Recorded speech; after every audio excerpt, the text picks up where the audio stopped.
Hello, friends and enemies. It's 8 p.m. Eastern, and it's time for the best Outlander recap show on the internet, live with you guys.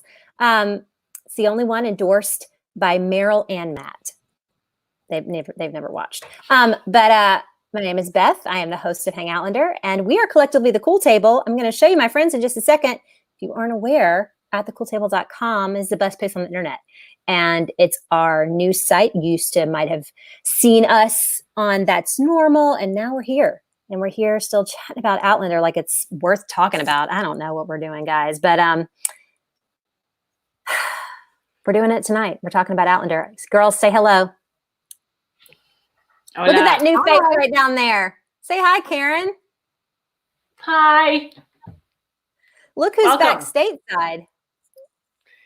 Am I? My head is spinning. I'm not even sure really what continent I'm on right now, but I'm glad to be home. In case you guys are not aware, Karen does not normally live in the United States with us. And so she's never on Hangoutlander because she's never here. But when she is here, we're like, I don't care how jet lagged you are. I don't care if it's 3 a.m. your time in your brain and on your body. Come join us on Hangoutlander. And she's very gracious to do so. I'm very happy she's here. Julie, say hi. Hi, everybody. Hello from Quarantine Central. Just hanging out. Yeah, same spot I was this morning and this afternoon. If you guys are watching on YouTube, I think sometimes it lags a little bit. And Facebook tends to be the one that pops up first. Since we started doing them concurrently, that's always been kind of the case. So just hang out or go look for us on Facebook or at facebook.com/Cool Table site. A bunch of you are saying like what you're doing during our quarantine / self-isolation. I've been home for weeks. Just been sitting here. I've been yelling at people on my Instagram feed to stop going out. And it's to a modicum of success. Some people I know are still going out and some people are not. So I'm going to quit doing that because it's not doing any good.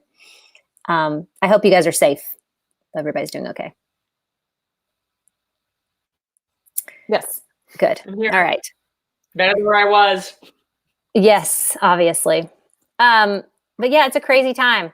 And if you're bored and you just want to talk about Outlander, that's what we're here for. We're going to talk some absolute shit tonight. I'm not even going to sugarcoat it, guys. It was a shit of an episode. Got lots to just bitch about. And it's the funnest part for me, just being really mean. In fact, if you read my recap, a couple of people thought I wasn't mean enough. And so I want you to know that I really tried hard to be nice. If you wanted to be meaner than I was in my recap, be mean in the comments, and we will put them up online for other people to appreciate. But don't be mean to each other. Right. You can be mean about the show. Be kind to each other. That's considered punching up. Right. Don't punch at us. Even though that'd be punching up too. We're better than y'all. Come on. I'm just kidding. Oh, That wouldn't even be a contest. Bring it. But be kind to each other in the comments. Everyone gets the right to their opinion. That's right. That's right. So. Hello, Alicia and Vicky and Faith and Lachey, Brett. Wow, we got some people in there. There's C who just said that C is for something. I saw it. Where'd it go? C is for cookie. Carla. Hi, Carla. Kara Watkins. Hi, everybody. I'm so glad that if you're with us, if it's just because you're sheltering at home, that sucks, but I'm still glad that you're here. I have a new haircut. So let's talk about Outlander 506. Outlander 506 is called It's Better to Marry Than Burn, which is straight from the book, straight from the big book, the Bible. Mm-hmm. And this had nothing to do with any of those things because the entire point of the "'tis better to marry than burn" in the book is that it's super horny. That entire section of the book is this really super horny section of Outlander, of the Fiery Cross. And it's one of the best parts of that book. When we did you can go back and look at our YouTube channel. We did our book club early at the beginning of the year. When we talked about this section, I think we called it like mystery erotica because it had this mystery thing going through it. And then the rest of it was just everybody wanting to get their horn on. And this didn't have any of that. It wasn't horny at all. No, it was honest to God the best part of the book, because if she had just pulled those chapters, that section out of the book and wrote a book separately, it would have been an amazing mystery, erotica, romance, all of it. And they had so much to work with, so many great moments to work with. And it just was wrong on so many levels. Just wrong. Nadine just said there was zero burning to be felt. Oh, I feel like there was burning. That is true. I think there was burning. In my I think they eyes. burned the chapter. They burned the My section. eyes. They were like, we don't need this. There was also no marrying. No. It was a whole episode about a wedding with no marriage. And then suddenly it was tomorrow. It was very odd. I was like, wait, what did I miss? Because I could have missed a whole lot in this episode and I would not have been sad at all. No. The whole point of this episode, burn shite. The whole point of this episode was to get to the end to Bonnet. And the whole, your son. That was pretty much it. How did that happen? I mean, I'm sorry, how did he know? Okay, so we're talking about the fact that we're just knows that yes, that somehow that Jemmy is Bonnet's son. Right. And that is not explained, nor does it make any sense. Why would Bonnet be telling everyone that this is the case? Right. Maybe the Hobbit told him. Maybe that's how he knew. Yeah. I mean, it was terrible. It just doesn't make any sense. Well, none. There was a lot of this episode that did not make any sense. Vicky, you're not the only one. There was no conversation about Duncan talking about his broken you-know-what. No. Oh, no. So much that was missed. It's such a cute part of the book for Duncan to be super nervous about getting married because he can't perform and he's just got like the shits all day and they're all like wondering where Duncan is the whole time. Guys, the book is so much better. I mean, For the Fiery Cross has its problems, but this is a cute little plot. But I'm sorry, I know that I'm terribly jet lagged and I'm sort of irritable by nature, but did I miss an entire section in the show where the character was introduced at all? Who? No. He just showed up in her bedroom with a gift. Duncan. Yeah. And she hates him for some reason. Fiance. They made him so. Did we? I mean, in an effort to peevish. Make us want her to be with Murtaugh, they made Duncan just this fair weather. Oh, I guess I should marry him, and there was no connection to him, and in fact, Jamie even said to Claire, that's not who should be by her side. And I was like, no backstory. So does he know that they are together? I was like, nothing was explained. I don't understand why they even bothered with Duncan Innes asked me to marry him, because they didn't really have to do Jocasta's wedding. We didn't see the wedding. The wedding doesn't pertain to River Run, right?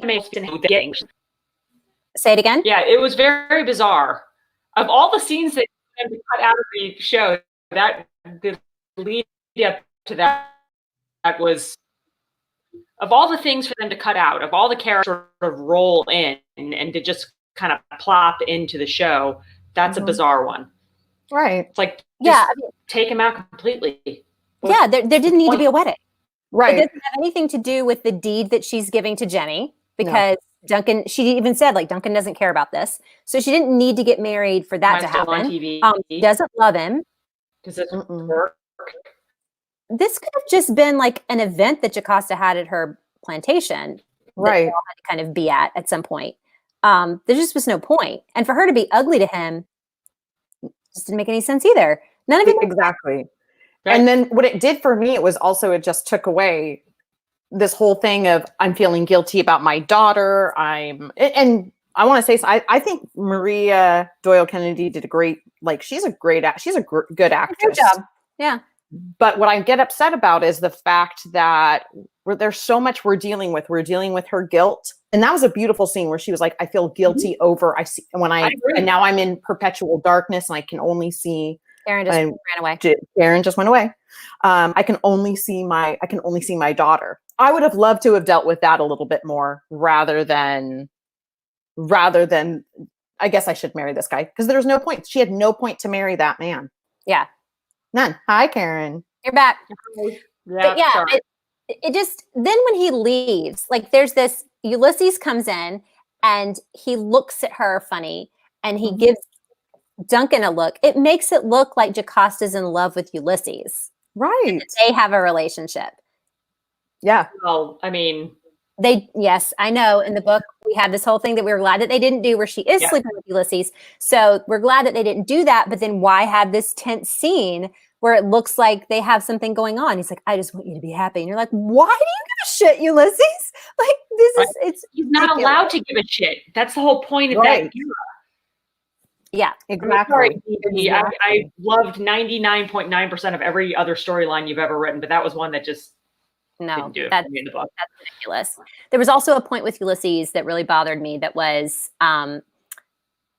when Jamie, and they're signing the document for the deed to River Run, and then he says it's done, and his line is, "River Run has a new master," and the camera cuts to Ulysses.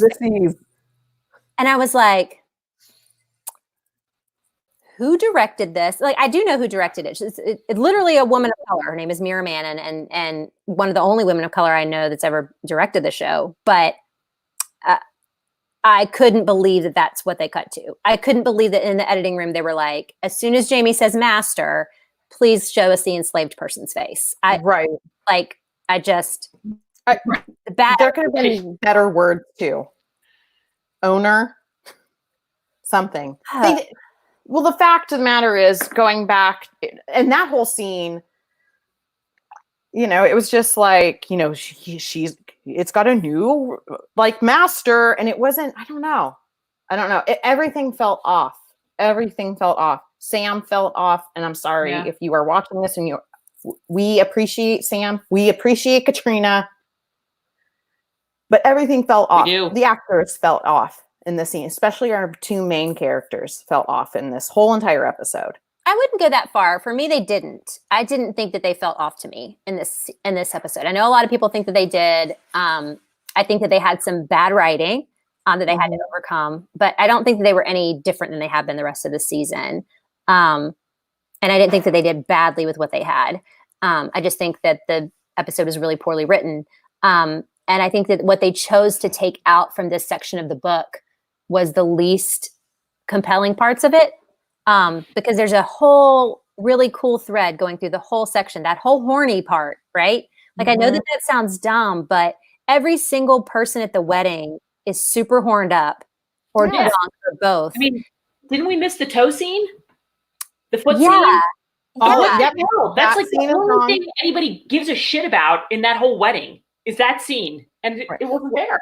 Well, it's because they already gave us the horned up wedding at Roger and Breeze. Yeah, when they shouldn't have. Like, there's the other thing. Like, this wedding would have been fun if it had been kind of like a romp. Like, had this little kind of mystery romp going on, where everybody's kind of looking at Claire, or you can see people kind of hooking up in the background, and then they're all making like jokes about whether Duncan Ennis whether they're gonna do it. I mean, that's the very first line that Jamie says in that section of the book is like, "Do you think they'll share a bed?" And all these people overhear him, and he's like smirking about it, and it's this whole thing, and make it a fun, interesting kind of horn romp, and then just throw in the fact that there's this mystery of what's going on with why is Philip Wiley acting so weird? Oh, he's horny too, but also he's got this thing. And then there's, in this section of the book, there's a kidnapping. Like, they keep throwing Stephen Bonnet in the plot when he's not there. And then he's actually in this part of the book, and he abducts, but just, holds Jocasta and Duncan and tries to find her gold, and then runs away, and Jamie and Claire see him. And there's all of this really cool shit that happens. Why didn't they do that? I don't know. I think my whole problem with this too was that whole section, there was a buildup between Jamie and Claire. There was this quiet, he's flirting with her. She's looking at him. He's looking at her. He's giving her that look. He like holds the goblet, in a suggestive way. All of this buildup to that barn scene. And well, I'm sure we'll get to that barn scene later. That was gone. So all of a sudden it's, I'm horny in a barn. And I'm looking at this horse, and it's, let's do this. Who's the only even horny in the barn? I mean, no, No. I reject the notion that they were horny in the barn, okay? They were mad, weirdly. They got super like, I'm going to never talk to you again mad in the span of about 45 seconds over something that was so freaking dumb. Right. I mean, no build up to it at all. And No. I normally am a ginormous Claire fan and Kate fan, but I thought she was dreadful in the scenes where she was supposed to be angry. I thought she was marvelous in the scenes where she was supposed to be light and have sort of a girlfriend moments and all that. But I was just like, what in the, I talked to you guys offline about this, and I just felt like the three sort of themes in the show, Roger and Bree, great. Don't know why they did it. I mean, I do, but fine. It was good. Building the relationship, blah, blah, blah. Murta, Jocasta, fine, except I really don't want to like her, and they made her sort of likable, and I'm kind of irritated about that. But then Jamie and Claire was like cut scenes from like Saved by the Bell or something. It was so overwrought, one-dimensional weirdness. It's not how they've acted. It's not how the story's been written for them. It was so off that you could tell that they were like getting in front of the camera and going, I can't believe I have to say this utter shit. This is wrong. This is not what it's supposed to be. You could just tell it like oozed out of them. Yes. Even the like where she's pushing she takes off her shawl or whatever. It's almost like you could feel how stupid she thought that was. Right. My thing like, too, and I said this, right. And that's what I said, if I don't care enough about Jamie and Claire in this episode, it makes it harder. Even though I thought the Roger and Bree side story was really good. It had its problems, but it was good. Jocasta's storyline was good. When you don't have the heart of the story, which is Jamie and Claire strong, it's very difficult for me to care about the other storylines. Yeah. And yes, the music during that scene was the worst. It was it was a lady boner killer. It really was. The music said it felt like they laughed between takes. Oh, I'm sure they were laughing. I was. Oh my God. When Sam's like, look down, he looked like he was laughing. And she doesn't look down. And what is there to see? His waistcoat? Right. Exactly. All of the clothes right there. Legitimately, with all of her petticoats and all of the stuff he had on, you wouldn't be able to see anything. He literally is supposed to take, like, she even says in the book, like, he takes her head and he, like, in a very dominating way, because she's into it, he makes her look down. She went like this. Oh, like, oh God. Alyssa just said they also just dropped the script and it's written so terribly. So I looked up, Stephanie Shannon is the writer of this episode, and she's not done much. And I just feel like they gave her one that they felt would have been kind of an easy slam dunk. Like there's just this horny scene, and there's just this thing with Philip Wiley and the betting, and then there's this side plot. And I really think that what they've done is there are writers in the room who don't get the full import of what's going on. And I don't think that Matt does. Matt's the head writer. And I don't think that he gets like everything that's gone on from book 1 to all the way to book 9 and the way that things move together. So the gold, for instance, Jocasta flat out tells Murta that she spent the gold to build River Run. Yeah. Which is bullshit. She also says that Hector stole it, not that it was given in trust to Hector and Dougal and a third party she couldn't see, which is such a huge part. Yep. Right. Of what's going on and connects back to so much else. Imagine if they were constructing a show where Dougal is present, where Galus is present, where the effects and the choices surrounding Culloden are present in the current day. They want Jocasta to care about Murta being a regulator and going to war, then show us how devastating the war was to all of them. What it really means. Right. They don't have any connective tissue. It's just adventure to adventure to adventure. There's leapfrogging from lily pad to lily pad. And there's these tiny little threads that kind of hold things together. Claire likes her ring, and Roger's insecure, and they're hunting down Bonnet, and the Dr. Rawlings thing. I didn't put that in my recap, and that was my one connective tissue I should have kept up. Dr. Rawlings. There's something's going to happen there, and I haven't mentioned it. That's another connective little tissue. Somebody's got to bring that up every episode. Right. But there's a bigger story that goes from season 1 all the way through. And how can they not see that? How is it not Game of Thrones epic to them? When you read the books, it's there. All of that's there. It's really frustrating. And what's sad is they gave Jocasta a setup where she talks about almost like the notion of PTSD, where she has she's living in a house. She's got the guilt of her daughter. She sees it all the time. The fact that Hector left their daughter behind, and she's now living in this house. And it's just this sense of, it's just dropped. It's just completely dropped. It's not, and that's the thing is I want to care about this, but they're making it very difficult to care. Yeah. Does that make sense? Yeah. There's no reason to care. Right. Back to Jocasta and Myrta. Jocasta and Myrta got together in the last episode of season 4. They broke up in the first episode of season 5. Right. Literally no time had passed, at least not in our, world. Why did they even bother? Why did they bother with anything in this episode? Literally, this entire episode could have been deleted from the box set, and no one would miss a beat. No. There was nothing. No.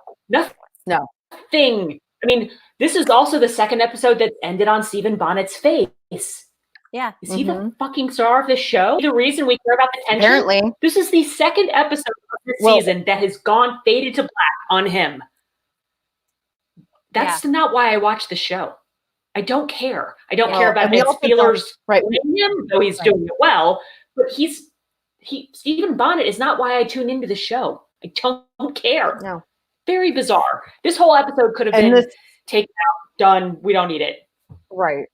Yeah, and we should have said he's the new Frank. I think he's the new. I think he's the new Blackjack. I mean, I think he is. Yeah, that they needed a new villain, and there he is. And the other thing too is this notion of Roger having to prove himself. Like, I have to prove myself. I have to prove myself. I'm insecure, and I need to prove myself. So I'm going to do it with locusts. And I love that storyline. But like I said, when I don't care about Jamie and Claire in this episode, it's hard to care about Roger actually acting like the man, the person in charge. I think that the Roger and the Ridge storyline in this episode were the strongest parts. Mm-hmm. I liked it. Yeah, it had. I did like it. I very much liked it, but I don't know. I shouldn't care more about that than Jamie and Claire. It had a beginning, it had a middle, it had an end, it had stakes, it had people coming together to solve a crisis.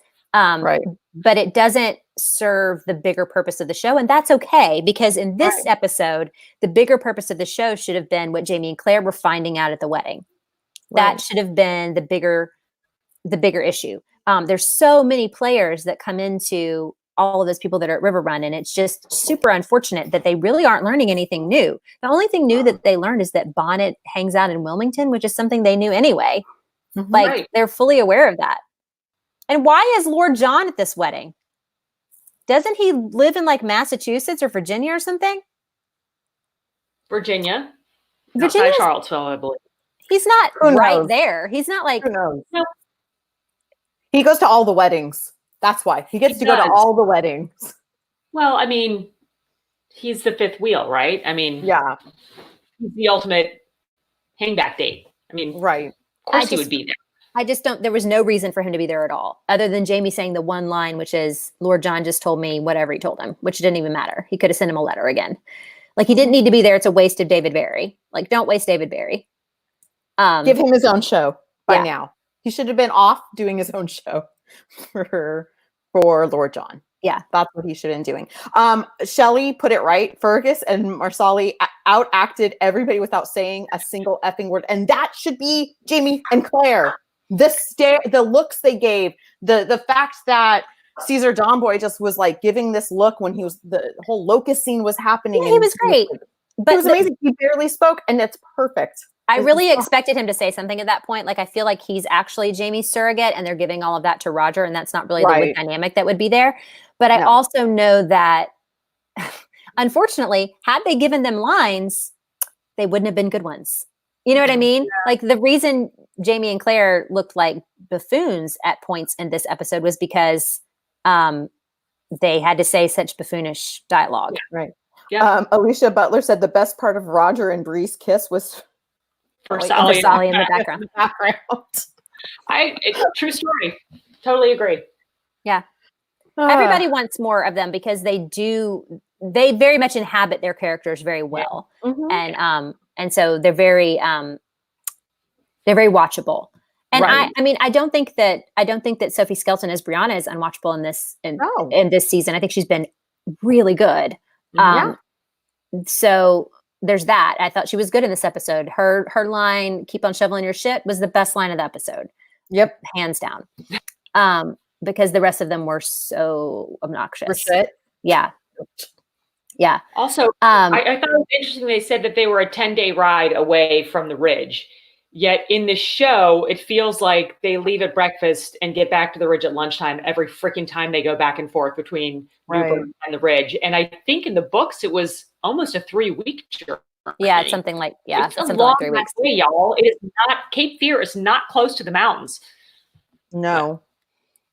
That's the least of the problems of this episode. The least, I mean, honestly, there's the timeline and how much they travel and how long things have been. It's all over the place. Marcelly does not look pregnant in this episode. She is shoveling like there's nothing in the way. No. And the last episode, she was easily 6 months pregnant. Jimmy looks 9 months old. Yeah, Jimmy looks 9 months old. And 2 episodes ago, he was walking.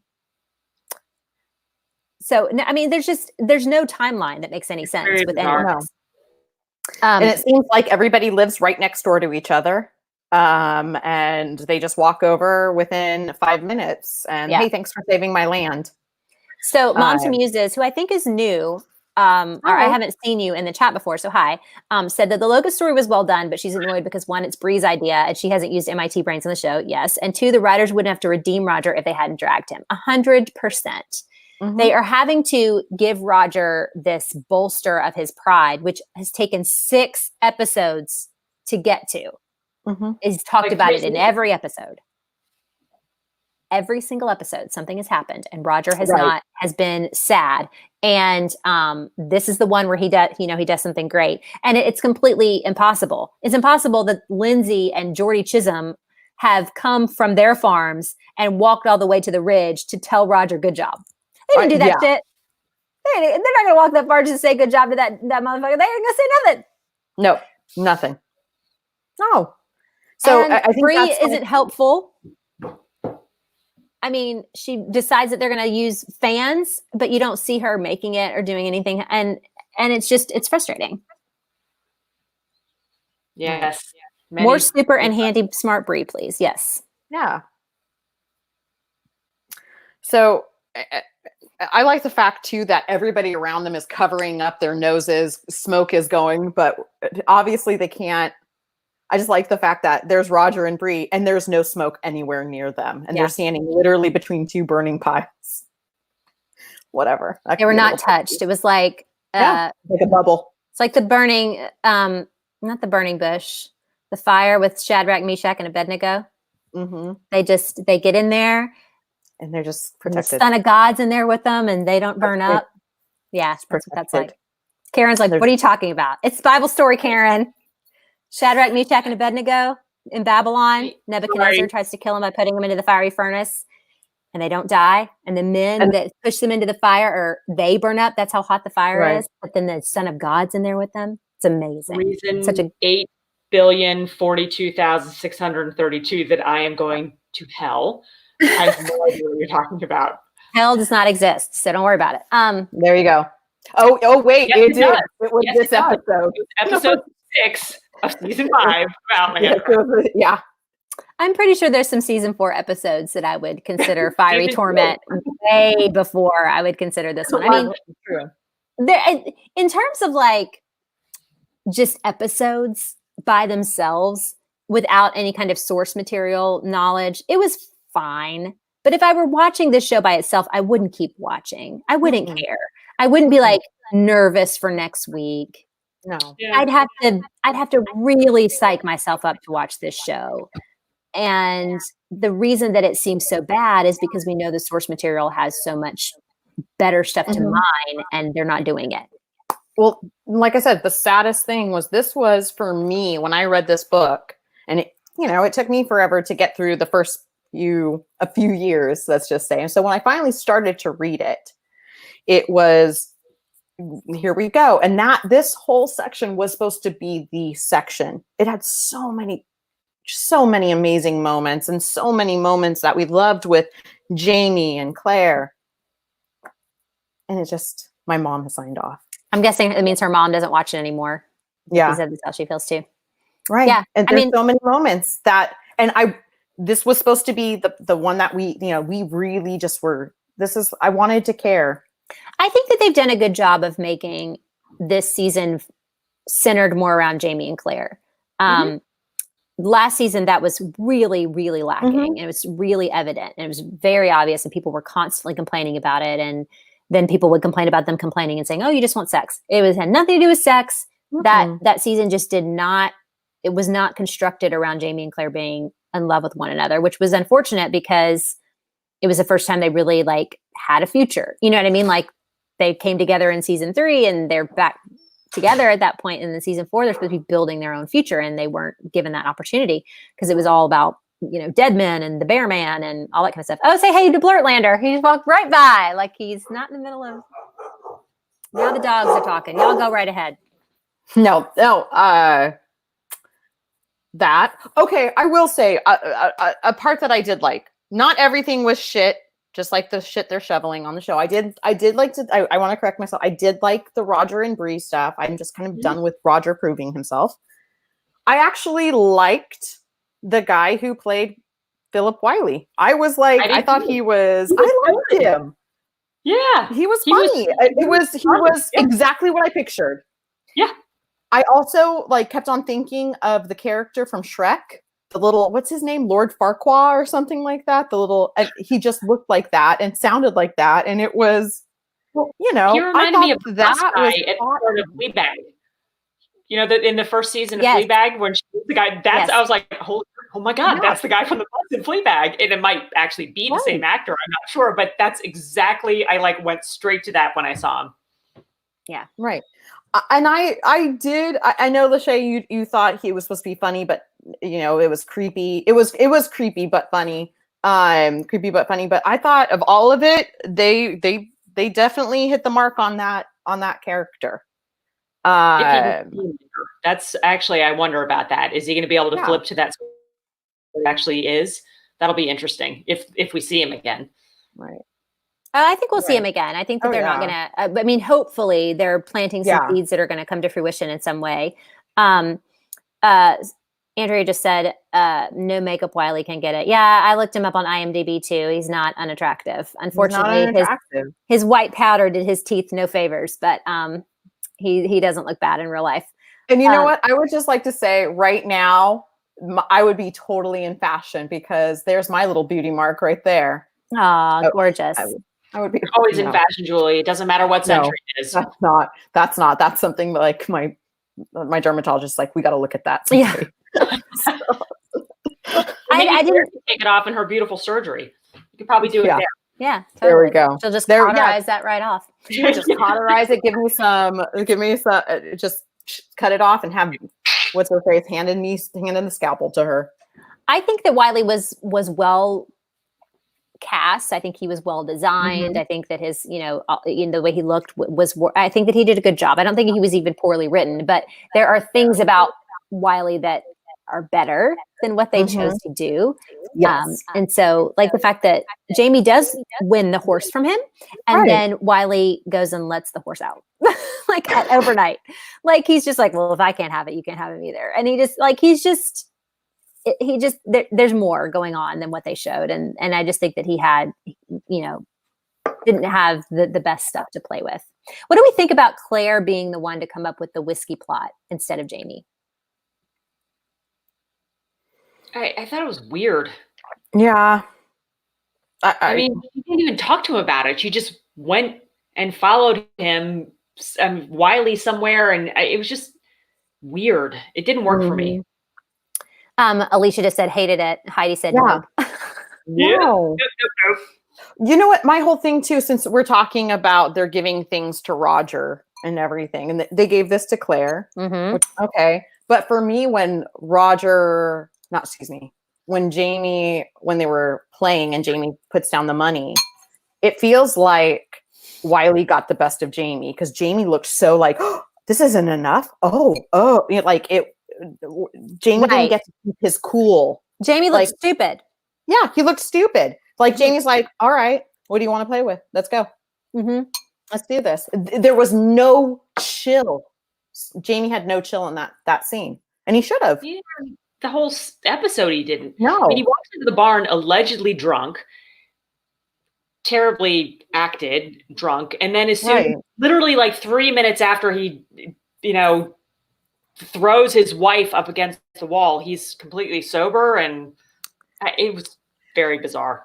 My headcanon for that scene is that she didn't get off, and so they had to sit there for a while, and he had to work on her for a little while, and that's why he sobered up, because it took him a while to get her there afterwards. That's my headcanon. He told her to look down, and she's like, "Nah, I'm good." Yeah, seen it. Mm. Yeah. M said Jamie's supposed to be clever. That's the biggest issue. Like, right. I know that they give Claire stuff because they expect her to be like, they want her to be feminist or whatever. Right. But there is plenty they could have mined in this section for Claire to be the clever one, or Claire to be competent and capable. And this aspect of Jamie being able to work Wiley is good. And I would have been fine with Claire being the one to come up with like the whiskey plot if Wiley would have even listened to her. As a woman doing business, he would not have. He wouldn't have listened to any of that. No. It was completely ridiculous. And if Jamie had been able to, if Jamie had not looked beaten, frazzled. He got beaten in that moment. Yeah. Wiley making fun of Jamie Fraser, a man making fun of Jamie Fraser, and him like abashedly having to figure something else out, go to his wife and figure something else out. That is some shit, man. That is not the Jamie Fraser we signed up for. No.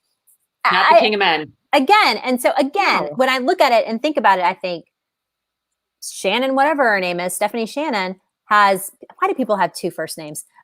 She does not get who Jamie is. She doesn't understand what's going on. She might have read this section of the book and come up with something that she thought mattered, but Jamie Fraser doesn't get taken in. Jamie Fraser doesn't get, bamboozled. He doesn't go away frazzled trying to figure something else out. That's not how it works. No. Super and that's the thing. When they have that barn scene where, he's like, I'm going to take you. First of all, he puts the rings on her finger. Like quietly, he puts them on her finger. Like, I got them back. Come here right now. And then he just there's barely any talking during that scene. It's all like they just feel each other and sense each other. And that's what they were trying to do with this stupid, horrible blocking that they did in this episode. It looked absolutely cheesy as fuck. No, it was horrible. It looked like she wasn't just really she was supposed to be in this scene from the show, annoyed. She was pissed off and annoyed. She even told the horse, I hope you're worth it. Let me tell you what that scene looks like. That scene looks like some smell the fart acting. Just imagine he walks in and imagine that entire scene is that somebody has just let out the most disgusting, juicy smelling fart. That's what it looks like. Both of them are just looking at each other, trying to figure out whose ass that smell came out of, because that is how stupid they look, trying to be mad at each other, but also horny. Right. And that was it. They weren't horny. Nothing in that scene was horny. It was supposed to be horny. Oh, and let's just talk about what they actually say. Sorry, I'm eating my ramen like I got hungry. But he says to her, I could not believe that this was the dialogue. Yes. The whole day is supposed to be horny. Yeah.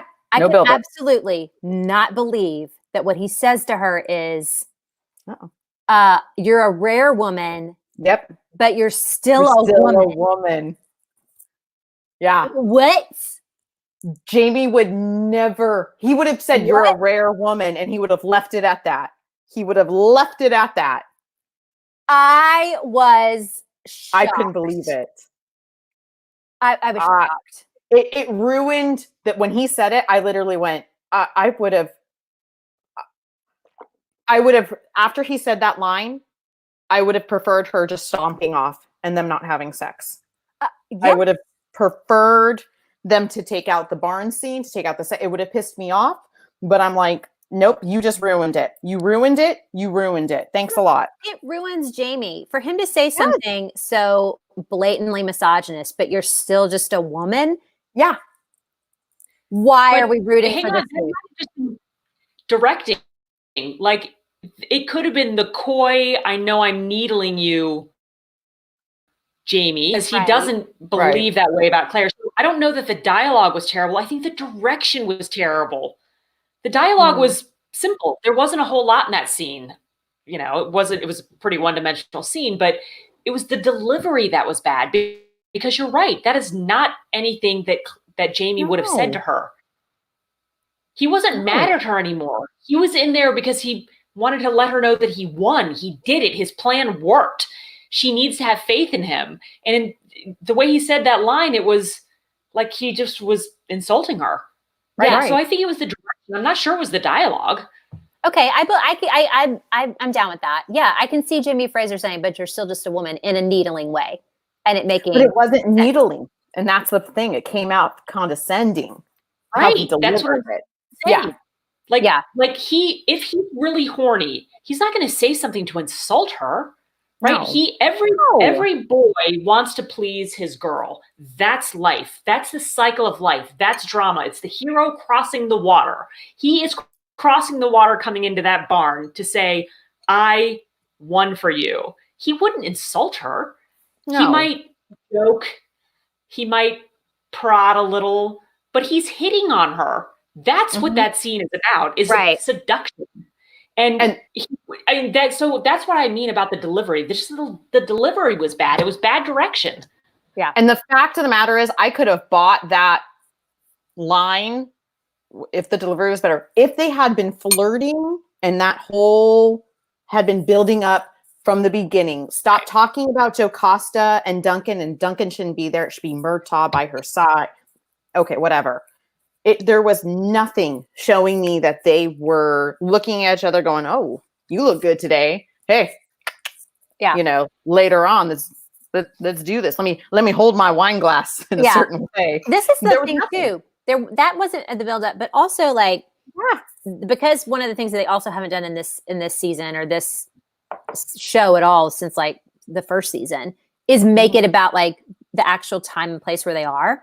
So they should have been all really hot and sweaty. Yep. Because it should have been like summertime or whatever. We have no idea what season it's actually supposed to be, but they're all in wools and velvets. And in the book, of course, they're like super hot and sweaty the whole time. She's got a fan. And the barn scene happens when she's in her shift and she's been in this room with all these women sleeping and she's all sweaty and gross. And she comes down the stairs and he sees her and he's like, I had to have you right then. And he does the whole come here thing and he's really commanding. And then they go out to the stables and like it's the brick wall or whatever that's like on her back. So there's all of this like steaminess and dirtiness and sweatiness that's all a part of what's going on. Yep. And this was so antiseptic. Everything was so clean. And there's this really bright light, almost like a school gymnasium going on in there. I mean, everything was just wrong and off. And man, this show cannot get it together. I'm so irritated that we like it or that we've put so much effort into giving a shit about it. Like, can we all just put our efforts towards something else now? Can we just let it be over? The best was the afterglow conversation, which was a sweet conversation. But he says, sorry that I was rough with you. And she's like, oh, I liked it. No, he wasn't rough. He was douchey. Yeah. And yes. And yeah, I just, and a lot of people are commenting that Diana wasn't happy. But she was only said she was unhappy with the sex scene. And I think that's a cop out because she's been doing these parade interviews that are pre-done about each episode at the end of everything. And I think that was every time she's doing kind of the scene that's a little bit controversial. So like last week it was Knox that she talked about with them. And I think that there's this like, she's found this little niche where she can critique the show in a way that highlights the good things about the show, and yet gives her a reason to talk about the writing and how things move and what an adaptation is and all of that kind of stuff. And so she's found one way to critique one or two things every week. And sometimes it's a little bit harsher than others, but it keeps people talking about it. Because if Diana was like, this is great, nobody would be talking to Diana about this episode. No. So there's a whole lot more conversation about this episode of Outlander because Diana on her Facebook and on her Twitter was honest about one scene, as if that one scene is the only problem. And then that is also the scene that she'd given Parade this interview for. So it's marketing. Like, right. It might be how she really feels, because obviously how could you feel differently about that scene unless you're just like sycophantic? But it also is PR. And she's Outlander fans? What? Have you met Outlander fans? I think many of them invented that word, but unfortunately, yes, I have. I've been quite unimpressed with many of them, except for the 53 wonderful souls hanging out with us today. But like, yeah, I mean, that's what she's doing. Like, she's garnering conversation that maybe the actors by their contracts aren't able to have. Yeah. But she has some of the power to critique things in a different way. But I don't think you'll ever see her saying, well, Rick really screwed the pooch in this episode or something like that. She's not going to say anything personal. No, she will never talk about one of the actors. Mom's Musa says, why is it so hard? If we can all agree about the important elements of the book, why is it so hard for the show to get it together? I'm not a professional, of course. Well, I think that there's a lot going into breaking those episodes. So the biggest problem that I've seen, and what I think, and I talked about this in my recap, is that they don't have a good 360-degree view. They're not going above the books or above this particular book and saying, what do we want the topography of this season to look like? What do we want the real mountains for them to overcome? And what do we want that river that runs through all of it to look like?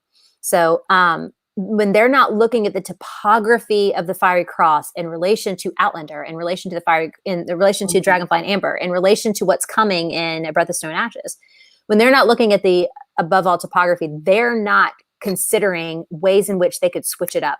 I mean, if you've ever watched a show where all of a sudden you watch season 3 and everything feels really, really, really different, and you find out, oh, they got a new showrunner, or, oh, they got a new head writer, and this is totally different than what I was expecting.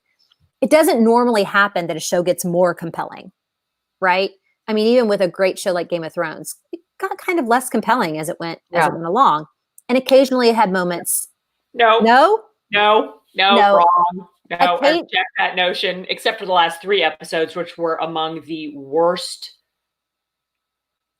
anything ever committed to film. It's criminal. I'm coming up on the 1-year anniversary of the start of the last season, and I'm already starting to. Well, Outlander is saying, "Hold my whiskey."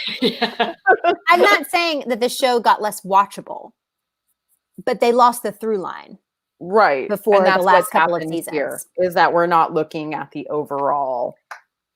Yeah, maybe they should bring some White Walkers up to the ridge.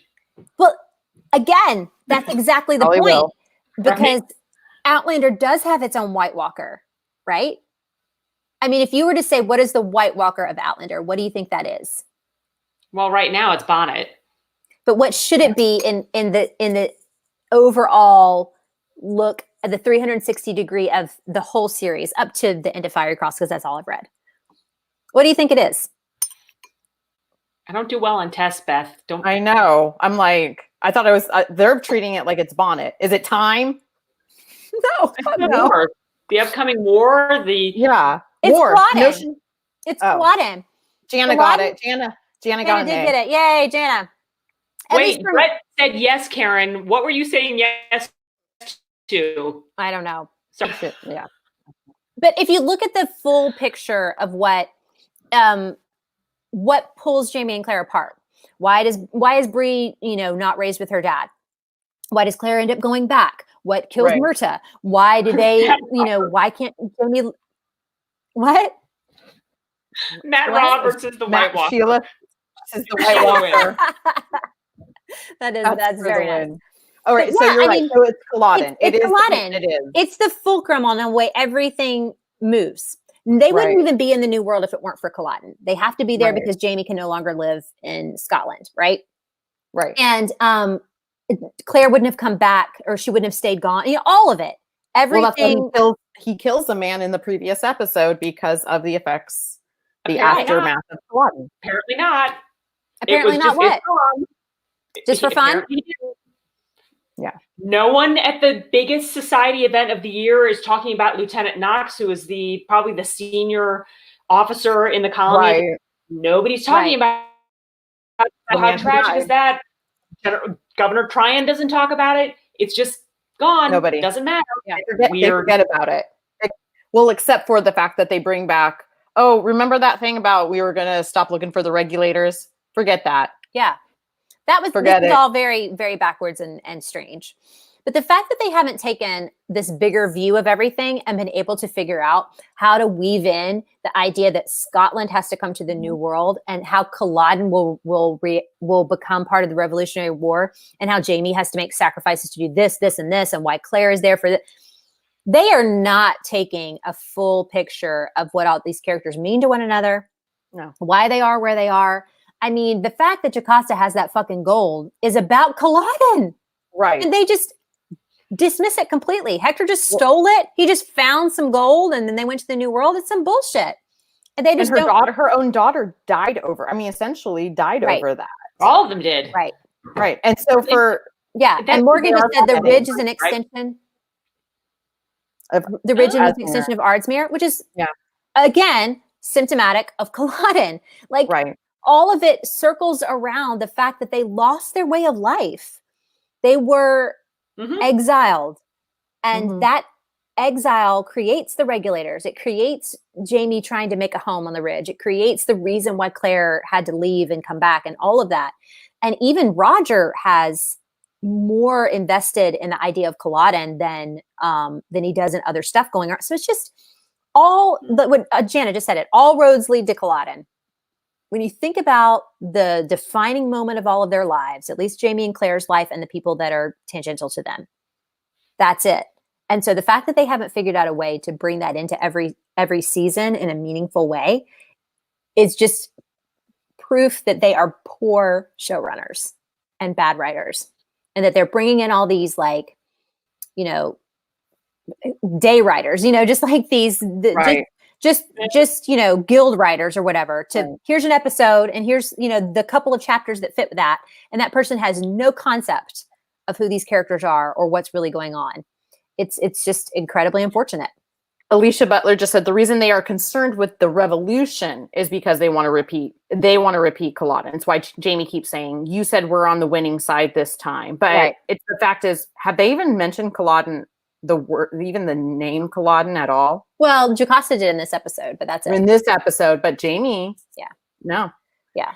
So that's it. Like when you want to talk about why Outlander doesn't work, because it does have good sets, despite the fact that they're too ostentatious. Did you guys see the wisteria? Yes. The wisteria vines that are planted perfectly on the sides of this platform it would be impossible, but they're there. Where's the Iron Forge? The Capitol Dome was in Jocasta's front yard. Where's the Iron Forge that built that? Where's the Minwax factory that got all of that wood to a perfect mahogany finish? Seriously. They did all of that, but they couldn't build a tiny little bridge over the creek in front of River Run so that the slaves didn't have to, ferry people across the creek in one-man boats. They couldn't do that, but they had this ridiculously, They'd all be dead of malaria because that house is built on the creek. Right, exactly. But then you have this beautiful, this wrought iron, this iron work that you're just like, what? It's beautiful set pieces. It's just not right. It's not accurate. Not any. The whole thing is too ostentatious. Has been since season 2. Morgan says it's an adjunct of professors of writers.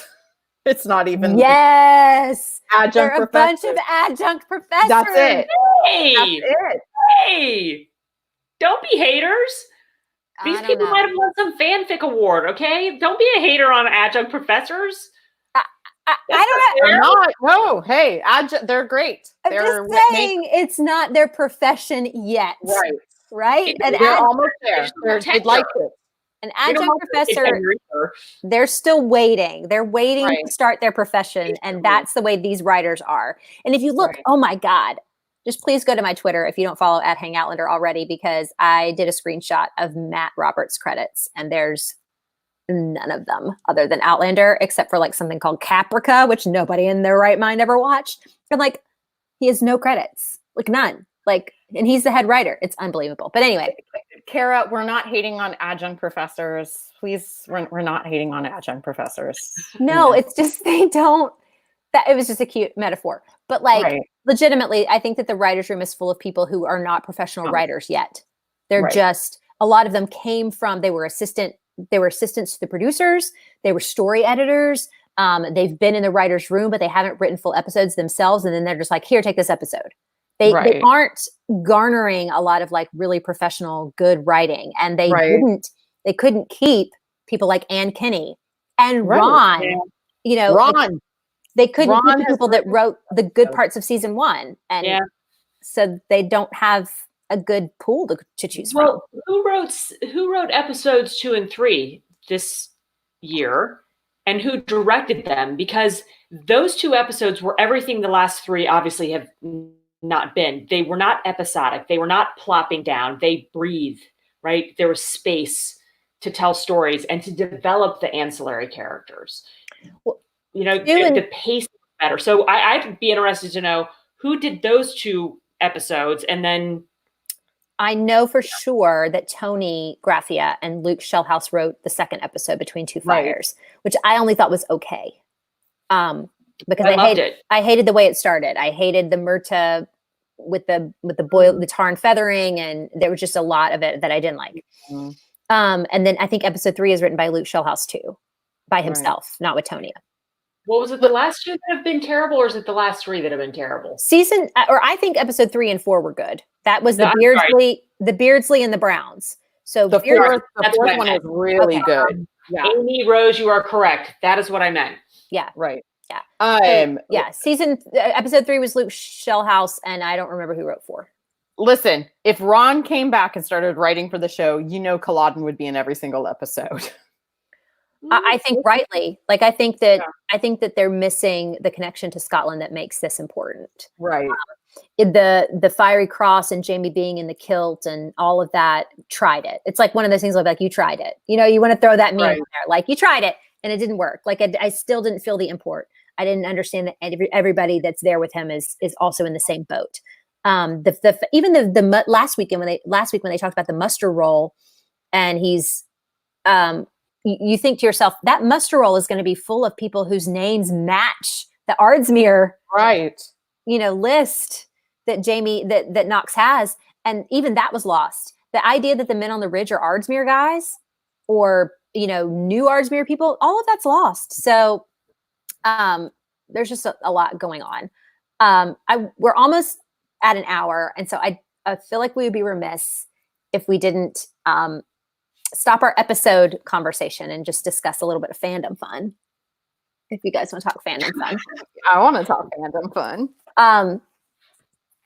So this week has seen a really interesting development in Sam Heughan's fan base, as he decided last week to hop on a flight to Hawaii. With people of indeterminate connection. And people got pissed. People flat out called him out. And normally when people call him out, it goes unnoticed by him at the very least, or it goes unremarked upon. But this one did not. He clapped back. But he clapped. He didn't just clap back. He applauded in their faces back. Yeah. To the point where it was, he literally told somebody to unfollow. Several people. Yeah. So Heidi just said, wrong one. Heidi just said, Sam was a gigantic jerk. You're not wrong. Nope. You're not wrong, Heidi. Nope. I don't care who he's with, but his excuse of I need a vacation was horse crap. Andy just said we looked really beautiful, and I appreciate that comment. Thank you. beautiful right This here. was makeup in 5 minutes. Also, hi, Italy. Okay, so no, Well, it was. I don't care who he hangs out with. That's bottom line. Here's the thing: he's almost 40. He's an almost 40-year-old man. Boy. Yeah. He gets to hang out with whoever he wants. Hanging out with whoever he wants is not the issue. No, the fact is, the fact is, he's like, I'm going on vacation. Bye. See you later, coronavirus. I don't need this. And it was just very insensitive and. Yeah, I mean, okay. So he Haley Fest was supposed to be last week. Julie was going to go. Yes, I was. And it got canceled. And he admitted on his Twitter that he booked tickets to Hawaii when Paley Fest got canceled, which was like the 11th or 12th or something. Like, it was not. Obviously, the world was already in the midst of a global pandemic, an unprecedented global pandemic. And this boy booked a vacation. Right. Now, I have seen people defending him all over the place, and I've seen people demonizing him all over the place. And I have to say, it is the wrong thing to do when you are aware of what's going on in the world to book a flight to a place that has very limited health resources, hospital beds, all of that, and to potentially overwhelm their system, even their island, with your LA germs and your Las Vegas germs and all of the things that you have been around in the last couple of months or couple of weeks. Hawaii is not a good place to self-isolate. They don't have enough resources for the people who live there, much less people that are coming just as tourists. If you talk to anybody who works in the healthcare system in Hawaii, they're going to tell you the last thing that they need is tourists. The last thing that they need is somebody renting an Airbnb thinking that they're not going to bring more issue with them. They are absolutely going to do that. And so it was incredibly socially irresponsible. Everybody's saying social irresponsibility, and that's correct.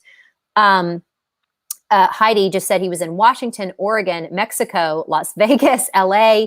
He was likely spreading stuff all over. And while I don't want to speculate about whether Sam is carrying coronavirus to all of these places or picked it up somewhere and took it to Hawaii, the point is, I don't know if he was drunk. I don't know if he was just fed up with people telling him what to do. But those tweets were incredibly insensitive, unthoughtful. Yes, they were wrong. He should not have done what he did. He should not have gone to Hawaii, and he shouldn't have done what he did. And now he's posting Katie, who, by the way, for those of you who don't know, when I went to go interview the LA red carpet premiere, my friend Katie was the one who was holding the camera. So she's on right now. And she says, also, he's posting a dancing video today. Oh, no, I didn't see that. Yeah. So he's doing his jig. So he's jigging for the coronavirus. So he's trying really hard to. This is what it is. It is Sam trying to save face. Yeah. Lachey just said it's super tone deaf. And that's exactly the point. Exactly. And now he's trying really hard to put out some content that will keep people like happy and give him some better PR. He's not leaving it at the I have a right to do whatever I want kind of thing. You don't have a right to do whatever you want, buddy. I really, really want to go get sushi right now, and I'm terrified because that I can't cook it to 165 degrees. So I'm not picking up sushi from my favorite place. I'm sorry to them. I want to help them out. But I'm more concerned about my daughter who has an autoimmune disease and my dad who's 66. Like, that's not happening. Right. So well, then you have Katrina, on the other hand, who posts a video where she is actually doing what you're supposed to be doing. She's self-isolating. She's cooking for her and her husband. Right. She's staying away. So for Sam, it was the sense, and the fact that he was like, unfollow. Just, I get to do whatever I want, sweetie. So go ahead and unfollow. Yeah. I just think it was, he could have social isolated in Glasgow. Like take the girl, let's be real. Take the girl to Glasgow or whoever you're with, and social isolate somewhere where they have free healthcare. Right. My thing What, is Karen? just isolate Sam. You get to have a life. but I just want to hear isolate. Karen's thoughts. She's trying so hard not to throw them out. Well, first of all, I think that healthcare in the UK is going to be as overwhelmed as it is anywhere else in the world. Okay? Right, but that's where he should be. Free or private, right? He was already in the US. I think the world has changed so dramatically. It certainly has for me, not just in the last 5 days, but in the last 2 days. It is entirely possible that he had all these plans and got caught here unawares, right? I think also some of the rage is that he has been so kind and so open with so many of his fans where he does interact with them, that they feel like they are him and they're his mommies. They are allowed to be mad at him. Mhm. And the one time ever, except maybe during the Trump, right after the Trump victory, he got a little political. The one time he was like, back off. I have my life. I'm allowed to do what I want. And suddenly he's the devil. Come on, grow up. Has he made a mistake? Yes. All of us need to be more responsible. We're all making really tough, hard, shitty decisions that are going to change our lives forever. My husband and I own a restaurant. It's probably going out of business because of coronavirus. These things are happening. So was it insensitive? Yes. Is it the end of the world? No. Let's not put him on some pedestal like he's the freaking Pope. He's a second-rate actor in a B-grade show on cable that people only subscribe to for 8 episodes a year and then they unsubscribe. Let's not inflate and conflate him to something of great import. He's not. I love you so much. He's not Jamie Fraser. Well, even if he were, Karen is 100% right in that my favorite response. Human. He's a man. He made a mistake. Yeah. The point is, and I said this on my Twitter, is that the idea that Sam is just now making a puerile decision, some boyish plan to do something that he wants to do, like despite, have you not been paying attention for 7 years? He's a boy. He is a boy. He makes boyish choices. And the fact that people are all up in arms about something that it's just in character. It's fully in character for the way that he operates. It was stupid and irresponsible, and he's probably paying a little bit of a PR price. But my favorite response to the entire thing was on a gossip site where some people have been talking about it going on, and somebody just responded, "Who?" The whole thing is talking about what he did, and then this big comment was just like, "Who?" Nobody other than Outlander fans even have a clue who he is. Right. He's inconsequential to the rest of the world, and other than the fact that he's probably potentially carrying the coronavirus around with him. Right. Yeah. Obviously, I'm not excusing behavior, okay? But it was dumb. It was ill thought of. But I also want to point out that he's human, and I'd love to have a beer with him. I don't need to see him dance a jig because the skinny ass legs are way too much. Let's just stop with that. But he stood up for himself. He's not allowed to get angry. Of course, he's allowed to get angry. Now, I think it does highlight the differences between him and how other people have handled themselves. But that's also human. He's not perfect. Yeah. And, do I wish that he had made a different choice? Yes. Does it impact my life? No, it does not. Other than it has allowed me to spend a lot of frustration and a lot of anger and a lot of pain over things that we've gone through in the last few weeks. But does it actually really affect my life? No, it doesn't. Yeah. I hope that he does take it to heart. And I hope that he is able to think about, in some circles, he does have influence, but this rage society, it's just so silly. Yeah. I think what Heidi just said, he can get angry, but that's not why people were mad. People were mad because he was being a jerk. I think that people think he's different than he truly is. They want him to be Jamie Fraser. That's what they want. What they want is the character. Even if they don't think that, I think that they just anticipate that he's slicker than he is. If Tobias had done this, he wouldn't be telling you about it. No. Because Tobias wouldn't have a fitness group on Facebook that he shares too much in, that he then allows that those people then allow leak what he's doing and who he's doing it with to the rest of the internet.